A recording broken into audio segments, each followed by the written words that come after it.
Hi, I'm Mary Lou. Welcome to my art studio. I am so glad you're here.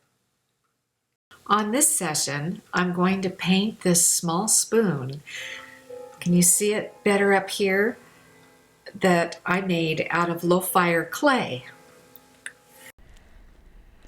I'm learning what ceramic glaze does or doesn't do.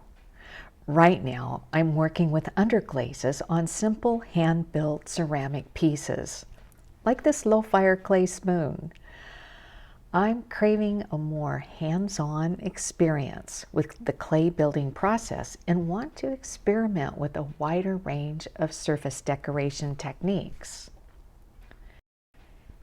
After I've China painted on factory-made surfaces for 20 years, the idea of molding and painting clay into practical, everyday, utilitarian items seemed inviting. So I began learning how to craft ceramic clay into useful utensils, like this spoon. Painting on hand-built ceramic pieces has inspired me to try new techniques that would blend well with my China painting skills. At this point, I'm at the kindergarten stage, making, remolding, making again, and applying surface decoration with materials that are untried by me. It's been a trial and error journey.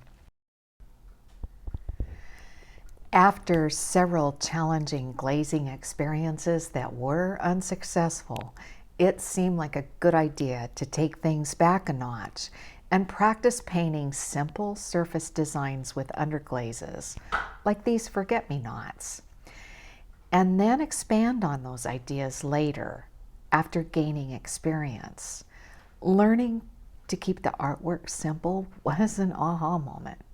At this basic level, I'm learning how to use this underglaze in combination with a transparent or clear glaze. I've learned that I like designing useful things.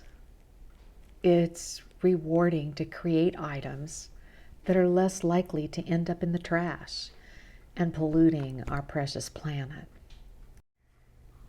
After much soul searching, I've discovered that I feel most connected with art when I'm figuring out the process or pushing an idea through steps which may or may not work. I like to ask the question, will this material and substance work together, or will the whole kit and caboodle become unhinged? I like to give myself a syllabus or an assignment and solve the creative steps. A constant denominator is that my work must include nature, flowers, animals, and scenes from the Pacific Northwest are dominant features in my art. These forget-me-nots thrive on my property from year to year and are delightful to see each spring. Another thing, I've never been a production artist, which rules out selling work at art fairs. I admire anyone who can produce volumes of artwork for sale. Apparently, the volume producing thing just isn't in my DNA. My attention span fizzles whenever I try to produce multiples of anything. This means there might be only one forget-me-not spoon. So, rather than producing artwork for sale, I decided to share my process by writing lessons and articles and creating video instructions. Some of these instructions can be found on my website. Recently, I've uploaded my first Skillshare video class about China painting a snowy evergreen. I'll leave the link in the notes below. Well, I need to let this underglaze dry and get it fired in the kiln. Thank you for joining me while I painted today.